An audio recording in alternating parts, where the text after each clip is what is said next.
Class. Last class में हम लोग इलेक्ट्रिक फ्लक्स पढ़ चुके हैं और इस वाली क्लास में हम इलेक्ट्रिक फ्लक्स पे कुछ बेसिक से क्वेश्चंस लेने वाले हैं, कुछ अच्छे सवाल भी लेंगे बाद में। बट अभी शुरू करते हैं and let's take out first question of the session. Wait, let me add a page. हम लोग पहला क्वेश्चन ऐड कर रहे हैं इस सेशन का। चलें बेटा, ये है मेरा क्वेश्चन नंबर 1। अब समझिएगा गौर से क्वेश्चन क्या कह रहा है।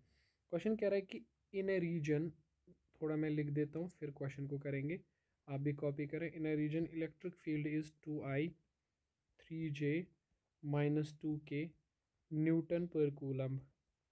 Find flux through find the flux through square sheet of side 10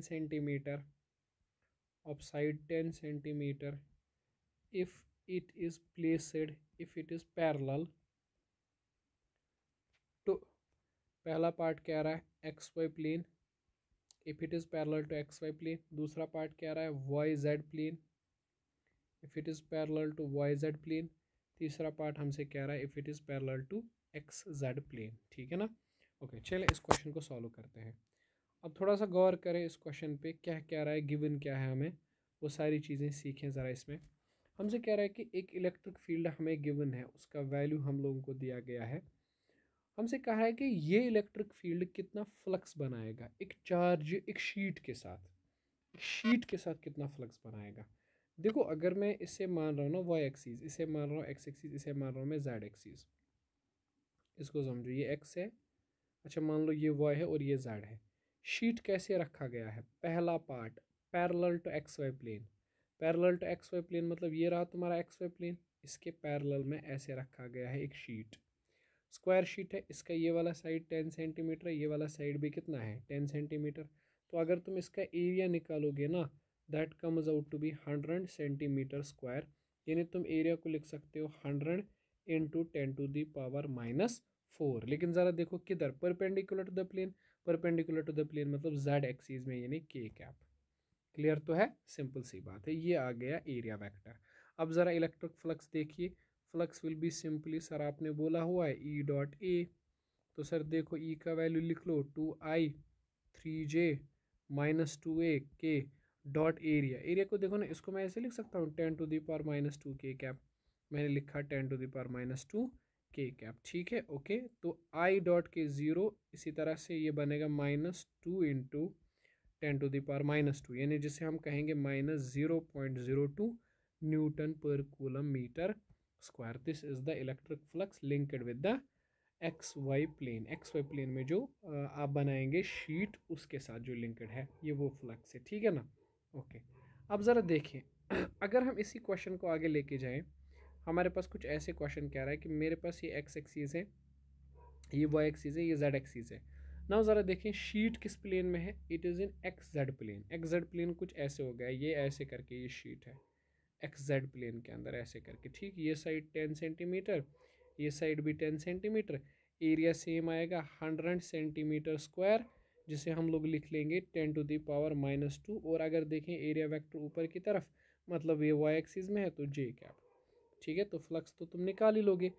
phi is equal to E dot A कर लेंगे, ई का वैल्यू उठा के लेके आओ, that is equal to 2I 3J -2K and dot area vector is simply 10⁻² j cap, which simply means 3 into 10⁻²। यानी हम लिख सकते हैं इसको 0.03 न्यूटन पर coulomb metre square. This is the flux जो लिंक्ड है किसके साथ, एक्स जेड प्लेन में जो शीट है उसके साथ। अब वाई जेड प्लेन में जो शीट है उसके साथ कर सकते हो ना, कैसे, वाई जेड प्लेन में जो शीट है उसका एरिया वेक्टर एक्स डायरेक्शन में आएगा। ठीक है, एक्स डायरेक्शन में आएगा तो तुम निकाल लोगे। ठीक, अरे मैं वो होमवर्क दे रहा हूँ, तो मैं एज होमवर्क चलें। नेक्स्ट क्वेश्चन पे चलते हैं भाई। सुनो, मेरे पास एक क्यूब है, क्वेश्चन को समझना, क्वेश्चन क्या कह रहा है। मेरे पास एक क्यूब है इस तरह से, लेट्स कंस्ट्रक्ट ए क्यूब। अब इस क्यूब में ना ऐसे मुझे साइड्स बताए गए हैं, ये क्यूब है, इस क्यूब में मुझे साइड्स बताए गए हैं बेटा। ये 10 सेंटीमीटर और ये साइड भी 10 सेंटीमीटर और ये हाइट भी 10 सेंटीमीटर। अब मुझे कहा गया कि यहाँ से एक इलेक्ट्रिक फील्ड आ रहा है कुछ ऐसे करके, ये इलेक्ट्रिक फील्ड आ रहा है यहाँ से 45 डिग्री के एंगल पे, और इसका जो मैग्नीट्यूड है वो है 20√2। ठीक, हमसे पूछ रहा है कि बताइए flux linked to each surface, flux linked to each surface, हर किसी सरफेस में कितना फ्लक्स बनेगा। ठीक है, यानी बाहर से एक इलेक्ट्रिक फील्ड आ रहा है 45 डिग्री के एंगल पे 20√2 मैग्नीट्यूड का, आपको बताना है कि फ्लक्स कितना बनेगा एक एक साइड के साथ, पर साइड के साथ मैं बोल रहा हूँ। ठीक है, चलो पहले इलेक्ट्रिक फील्ड का बताओ मुझे। मैं इसको स्प्लिट कर सकता हूँ ना दो पार्ट्स में, 20√2 cos ऑफ 45।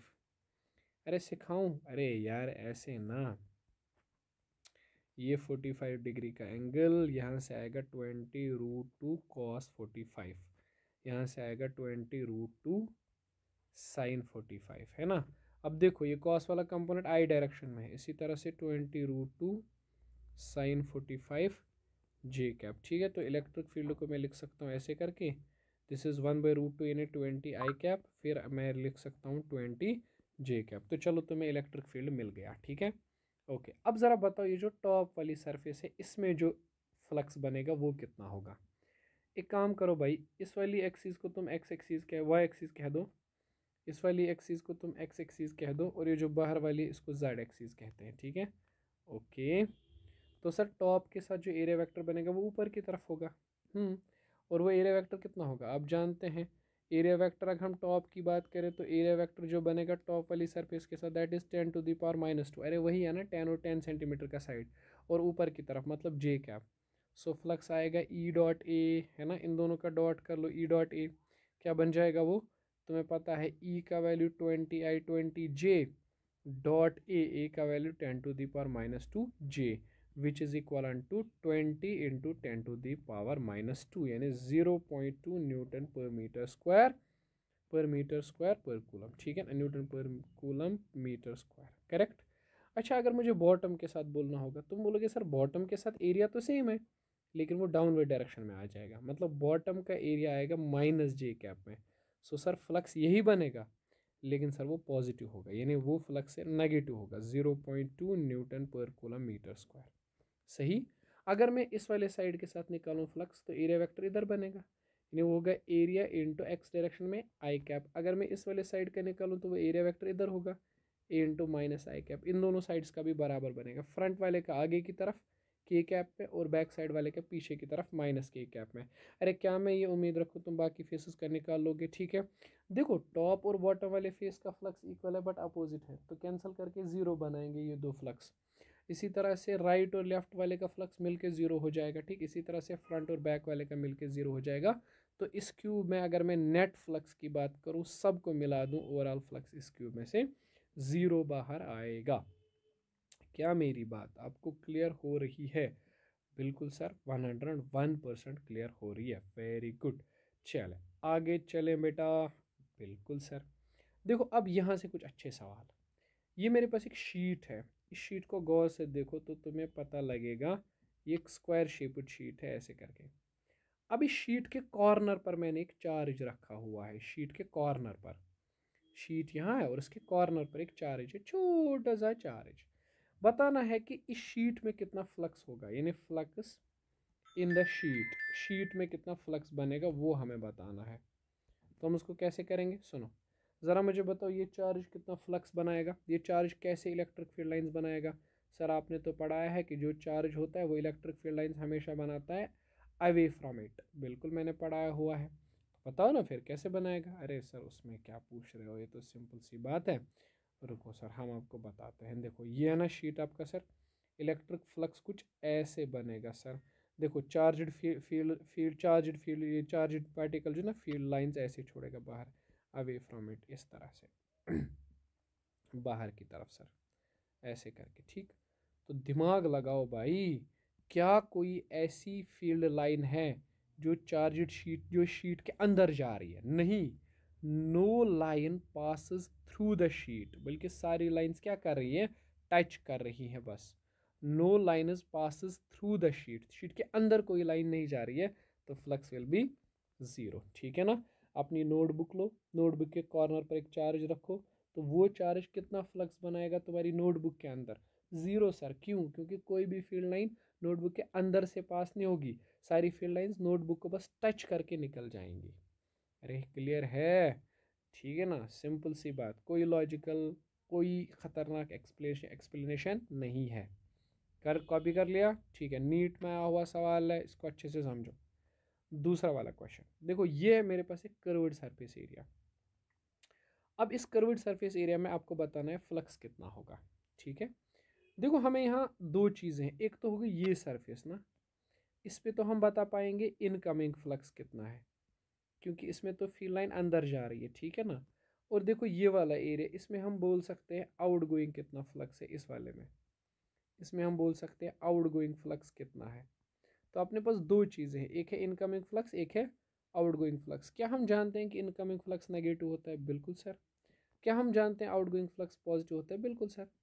तो सर इनकमिंग फ्लक्स देख लो ना, इनकमिंग फ्लक्स यानी जो फ्लक्स सरफेस के अंदर जा रहा है, that is equal to sir E dot A, that is equal to E dot A. ठीक है सर। देखो सर, ये जो फ्रंट सरफेस आप बना रहे हैं ना सर, ऐसे करके थोड़ा एक्सप्लेनेशन दे रहा हूँ, समझना। ये जो सर एरिया है ना, ये वाला एरिया, इसका एरिया वेक्टर सर इधर आएगा। बिल्कुल बेटा, कितना आएगा वो? सर ये सर्कुलर है तो पाई आर स्क्वायर, और ये इस डायरेक्शन को मानते हैं आई कैप, तो आई कैप। बिल्कुल सर। ठीक है, और इलेक्ट्रिक फील्ड किधर है सर? फील्ड लाइन इधर जा रही है, तो इलेक्ट्रिक फील्ड ये है। इन दोनों के बीच का angle 180, E into A cos of 180।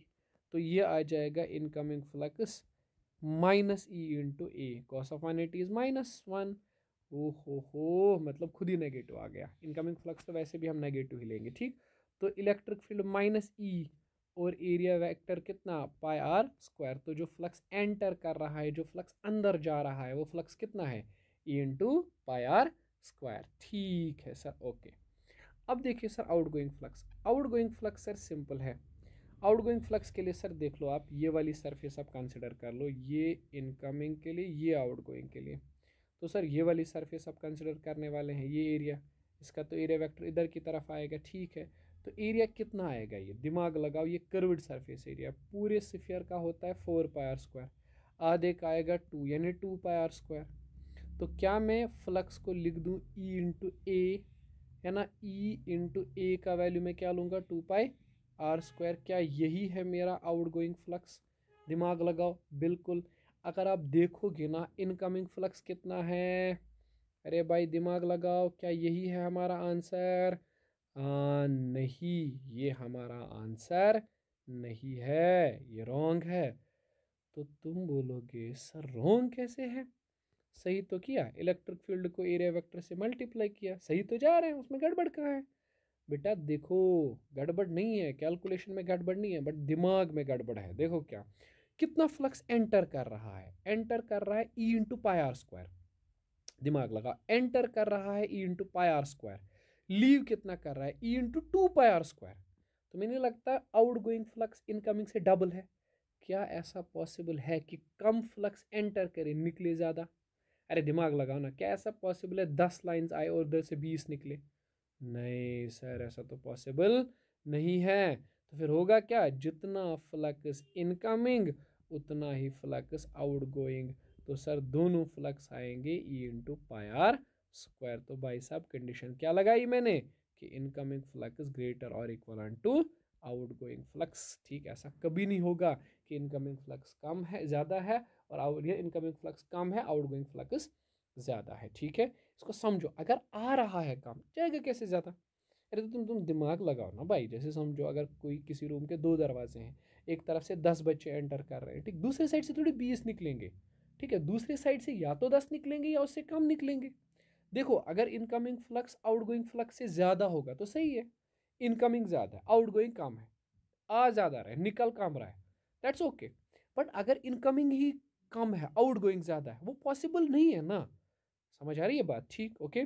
जैसे मैं एक और इसमें एग्जांपल आपको ऐड करके दूं, जैसे एक सेकंड, एक प्यारी सी एग्जांपल इसी के साथ ऐड कर देते हैं। रुको रुको, बस वेट कर लो। जैसे मैं ये वाली एग्जांपल तुम्हें बता दूं, जैसे यही एग्जांपल कंसिडर करते हैं। सुनो सुनो सुनो सुनो सुनो सुनो सुनो सुनो भाई, बताता हूँ, सुनो। ये है, इसको कॉपी करके यहाँ डाल देते हैं, बात को समझना। बट इस बारी थोड़ा चेंज करते हैं कि हम इलेक्ट्रिक फील्ड को ना ऐसे पास करते हैं, तुम समझना, दिमाग मेरी तरफ 101% एक्टिव, इधर की तरफ, ये है, इधर से फील्ड आ रहा है, फिर इधर से निकल रहा है। अब ज़रा बताओ मुझे, इसमें इनकमिंग फ्लक्स कितना, incoming flux sir E into minus तो हम लेंगे area, area is sir 2πr², curved surface area का। क्या ये सही है? बिल्कुल सही है सर। आउट गोइंग फ्लक्स कितना, आउट गोइंग फ्लक्स आएगा सर ई इंटू इस वाले सरफेस का एरिया πr², और आउट गोइंग है तो पॉजिटिव लेंगे। क्या बिल्कुल सही है? बिल्कुल। आया कितना, दिमाग लगाओ, आया कितना, ई इंटू 2πr², निकला कितना, ई इंटू πr²। तो मतलब आया तो ज़्यादा, निकला कम, वो सही है सर, उसमें कोई मसला नहीं है। आया ज़्यादा निकला कम, उसमें कोई इशू नहीं है। लेकिन आया कम निकला ज़्यादा, उसमें मसला है, मतलब इस वाले सवाल में, ठीक है ना। तो यहाँ कोई इशू नहीं है, इस वाले साइड का ई इंटू 2πr², इस वाले साइड का ई इंटू πr², ठीक है। आई होप तुम मेरी बात को समझ रहे हो, ठीक है। ओके, आगे बढ़े। बिल्कुल सर। देखो ये है हमारा next question, flux through the cylinder. Cylinder में बताओ कितना फ्लक्स बनेगा। अब देखो इस सिलेंडर को एनालाइज करते हैं, ये सिलेंडर हमें आगे भी काम आएगा, इसलिए मैं ये सिलेंडर वाली एग्जांपल बताता हूँ, सुनो। अभी सिलेंडर वाली एग्जांपल को समझते हैं। सिलेंडर में क्या खास बात है, देखो देखो देखो देखो देखो देखो देखो, बिल्कुल सर ऐसे करके, हाँ। तो सर बताइए, पहले देखो ये वाला एरिया देखो, इसका एरिया वेक्टर किधर आएगा, इधर, और वो क्या आएगा πr²। क्या इलेक्ट्रिक फील्ड भी उधर ही है? बिल्कुल। तो सर इस साइड से आउट गोइंग फ्लक्स पॉजिटिव बनाएंगे, प्लस ई इंटू πr²। इस साइड पे सर देखो ये है area vector, electric field area vector इधर, तो नेगेटिव फ्लक्स आएगा। Phi incoming is sir E into minus E into πr²। क्या वो कंडीशन बराबर है? कितना आया ई इंटू πr², कितना निकला ई इंटू πr², सर बराबर है। अच्छा इस सरफेस का क्या, जो कर्व्ड है, देखो कर्व्ड सरफेस के एरिया वेक्टर ऊपर की तरफ, बिल्कुल सर। और इलेक्ट्रिक फील्ड कहाँ जा रहा है? आगे की तरफ। एंगल कितना? 90 डिग्री। तो क्या कर्व्ड सरफेस में फ्लक्स बनेगा? Flux through the curved surface area is 0, why 0, क्योंकि वहाँ एंगल 90 है। और तुम खुद से सोच के देखो, आया ई इंटू πr² इस साइड से, निकला ई इंटू πr² उस साइड से, तो इस साइड से क्या आएगा? कुछ भी नहीं, कर्व्ड सरफेस एरिया में कुछ गया ही नहीं। अरे ठीक है, तुम्हारे दिमाग में मेरी बातों का फ्लक्स जा रहा है समझ आ रही है मैं क्या बोल रहा हूँ? हाँ, दिमाग में जाना चाहिए कि मेरी जो बात है उनका फ्लक्स, मैं मजाक कर रहा हूँ, ठीक है। ओके, चलो। अब इससे पहले कुछ और क्वेश्चन लेंगे, एक second, let's take some more questions. कुछ एक आध में और ऐड कर देता हूँ, इसमें तो नहीं है बट ठीक है, मैं कुछ और सवाल भी ऐड कर रहा हूँ, तुम बस देखते रहो। कुछ इंटरेस्टिंग सी और प्रॉब्लम, ठीक है भाई। ये रहा तुम्हारी स्क्रीन पे एक और सवाल देखो, ये मेरे पास है एक सिलेंड्रिकल सरफेस। इस सिलेंड्रिकल सरफेस में हेमिस्फेरिकल सरफेस, इसमें इलेक्ट्रिक फील्ड ऐसे जा रहा है, ठीक। यहाँ ये 37 डिग्री का एंगल बना रहा है, ठीक है, इलेक्ट्रिक फील्ड। इसका वैल्यू है 10 कूलम पर मीटर, ठीक है। इसकी रेडियस गिवन है मुझे 1 मीटर। हमसे बोल रहा है फाइंड द फ्लक्स, इसमें बताओ फ्लक्स कितना बनेगा। ठीक, चलो बताते हैं सर, उसमें क्या मसला है सर। देखो इलेक्ट्रिक फील्ड इधर है 10 न्यूटन पर कूलम, मैं उल्टा लिख रहा हूँ, 10 न्यूटन पर कूलम, सॉरी, हाँ 10 न्यूटन पर कूलम। यह एंगल है 37, यह आ जाएगा 10 cos 37, और यह आ जाएगा 10 sin 37। 10 cos 37 इज 10 इंटू 4/5, तो दैट इज 8। यह आएगा 10 इंटू 3/5, दैट इज 6। तो मैं इलेक्ट्रिक फील्ड को लिख सकता हूँ 8i प्लस 6j। बिल्कुल सर। अब देखो, अब अगर ये हेमिस्फेरिकल सरफेस है ना, इसका ये वाला पार्ट इसका एरिया है, लोअर एरिया, और वह एरिया किधर होगा? इधर की तरफ। तो एरिया होगा पाई इंटू r², और सर डाउनवर्ड डायरेक्शन को -j मान लो, ठीक है। तो इलेक्ट्रिक फ्लक्स कितना आएगा? E in phi is equal to E dot A है ना, तो ई का वैल्यू 8i6j डॉट πr² जे कैप, ठीक है। तो ये बन जाएगा आई और जे तो छोड़ दो, -6 पाई r² जे कैप, ठीक है। जे कैप नहीं हो तो -6 पाई का वैल्यू, चलो पाई में ही लिखते हैं आंसर, और आर का वैल्यू 1, तो इसका वैल्यू आ जाएगा -6 पाई न्यूटन पर कूलम मीटर²। क्या ये बात समझ आ रही है? बिल्कुल सर, 101% समझ आ रही है, उसमें कुछ थोड़ी गड़बड़ है ना।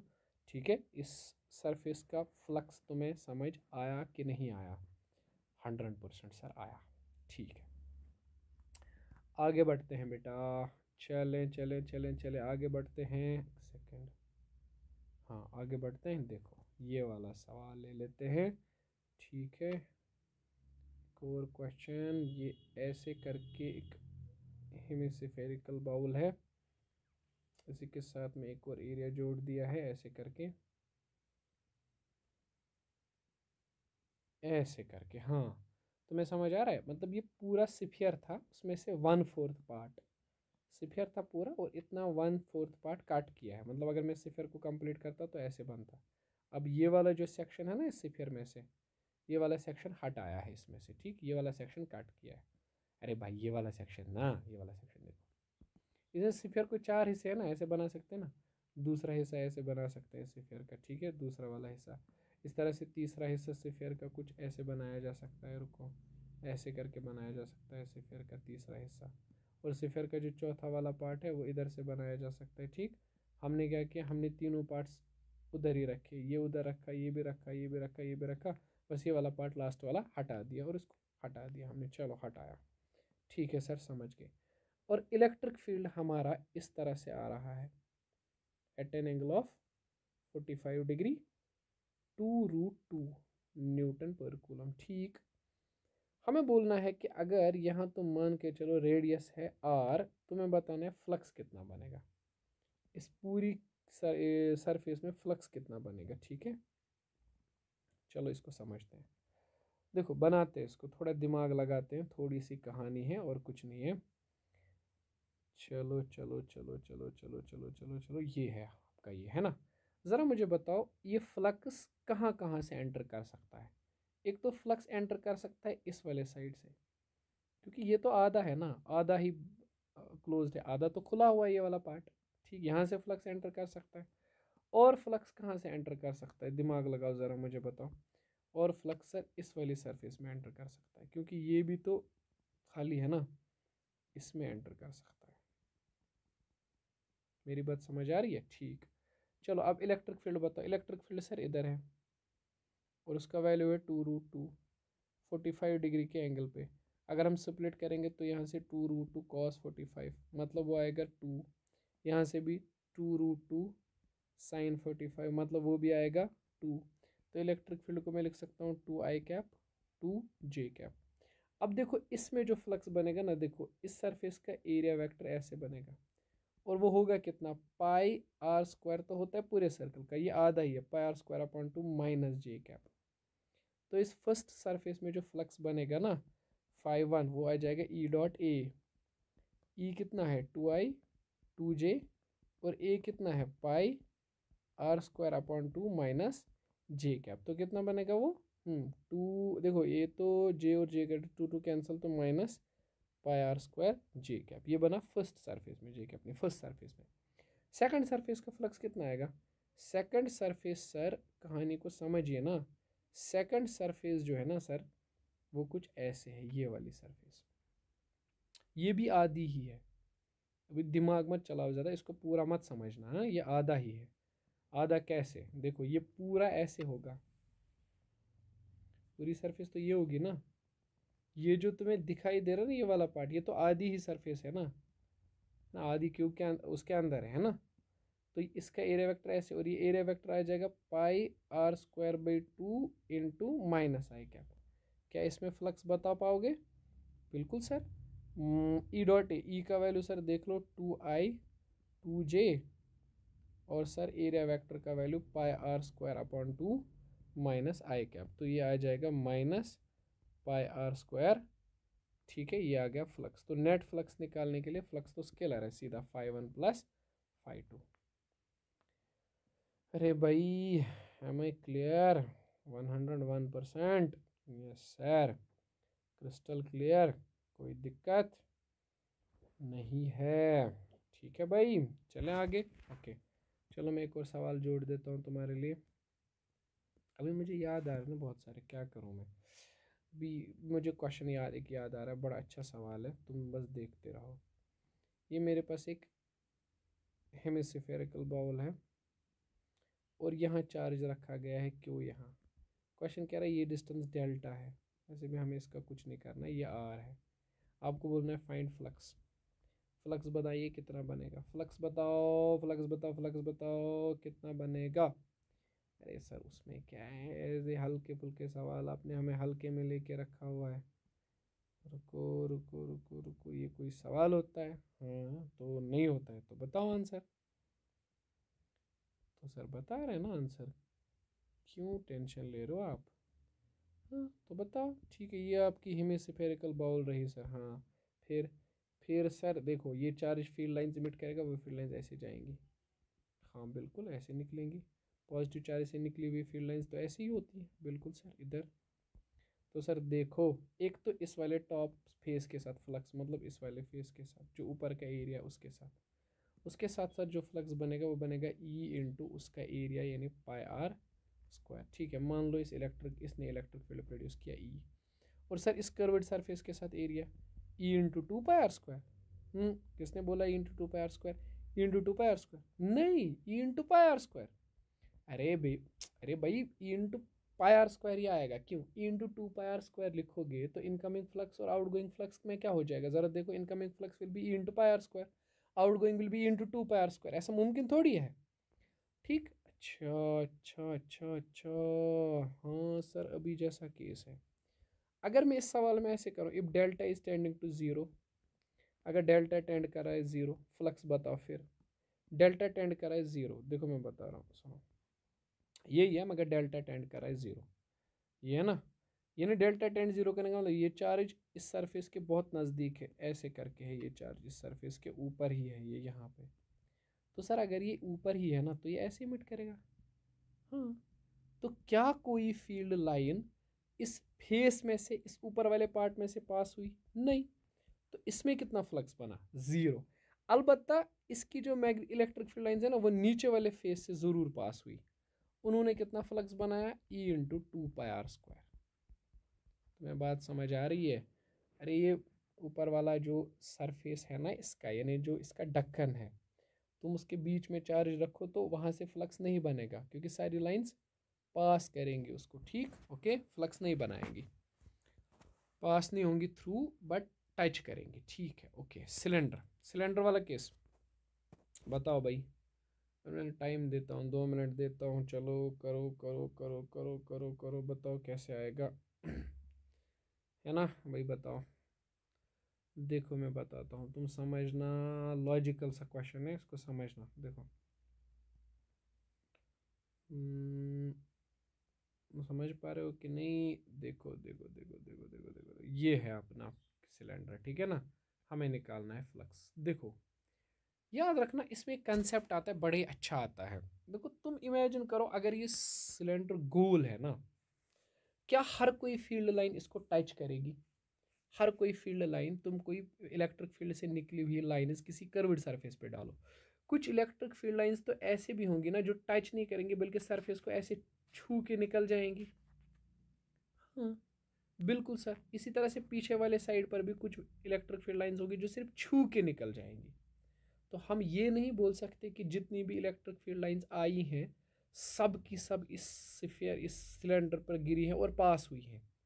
नहीं, पता हम क्या बोलते हैं? हम बोलते हैं कि इलेक्ट्रिक फील्ड लाइंस ना सिर्फ इस वाले पार्ट में से पास हो रही हैं, इस वाले सेक्शन में से, यानी ये वाला एरिया हम लोग लेते हैं, इस एरिया में से पास हो रही हैं, ऐसे करके। इसे हम लोग इफेक्टिव एरिया बोलते हैं, है ना। क्या बोलते हैं? इफेक्टिव एरिया, ऐसे।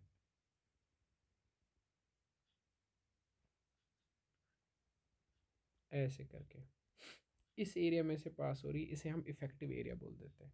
ये सिलेंडर ऐसे छोटे छोटे पीसेस में काटा जा सकता है ना। इसका एरिया कितना होगा? देखो ये वाला साइड देखो, ये डायमीटर है ना 2r, और ये देखो H, तो इसका जो इफेक्टिव एरिया आएगा दैट विल बी 2RH। तो फ्लक्स बनेगा E into effective area 2RH, है ना। ठीक, सिलेंडर वाले केस में याद रखना ये बहुत बढ़िया एक्सेप्शन है, बहुत ज़बरदस्त एक्सेप्शन है। समझ आई बात? ठीक है, आगे चलते हैं। एक और केस लेते हैं। चलो ये वाले तो हमने डिस्कस किया, ये वाला भी डिस्कस किया, ये वाला भी सर हो गया, ये वाला कून वाला। अब देखो कून में भी तुम्हें इफेक्टिव एरिया लेना है, ठीक है। कून में भी इफेक्टिव एरिया, क्योंकि कून का सरफेस भी कर्वड ही है ना, तो इफेक्टिव एरिया लिए बगैर काम चलेगा नहीं, चलेगा सर, काम नहीं चलेगा। हाँ, तो इसका इफेक्टिव एरिया पता है कैसा बनेगा? ऐसे करके सोचो, ऐसे करके और ऐसे करके, तो मैंने लगता है ये एक ट्रायंगुलर शेप बन जाएगी। बिल्कुल। और इसका बेस कितना होगा इस ट्रायंगल का? ये वाला 2R, और हाइट कितना है H, तो एरिया कितना आएगा? 1/2 ऑफ बेस इज 2R, और H2 cancel, R into H, तो फ्लक्स आएगा sir E into RH। Crystal clear है सर, अपने को 101% चीज़ समझ आई, ठीक है ना। ओके, तो एक काम करते हैं, इससे अगले सवाल ना अगली क्लास में लेते हैं। Let's keep these classes short, है ना।